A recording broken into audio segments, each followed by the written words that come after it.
शेतकरी मित्रांनो नमस्कार. तर आज आपण केळी उत्पादक शेतकरी, केळी बागायतदार शेतकरी यांच्या शेतात आलो आहे. तर शेतकरी मित्रांनो, केळी पिकामध्ये कोणतं मायक्रोन्यूटन वापरलं गेलं पाहिजे की त्याच्यामुळे आपला पोगा सरळ निघत असतो, किंवा उन्हाचा स्टोक असेल, थंडीचा स्टोक असेल, कसं असतं जेवढा जास्त मायक्रोन्यूटन असतील, कॅल्शियम, मॅग्नेशियम, सल्फर असेल, न्यूट्रिशन प्रॉपर प्रमाणामध्ये असलं तर झाडाला चांगल्या पद्धतीने आपल्याला विकास झालेला पाहायला मिळत असतो. महेश दादा, मायक्रोन्यूटन विषयी सांगा बरं का आम्हाला.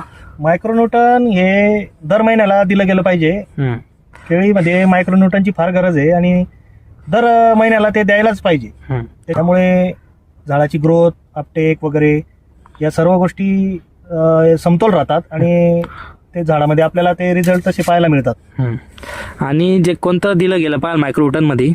मायक्रोन्यूटन मध्ये zinc, ferrous, manganese, boron, copper, molybdenum असे सूक्ष्मान्य झाडाला हे कायमस्वरूपी दिले गेले पाहिजे.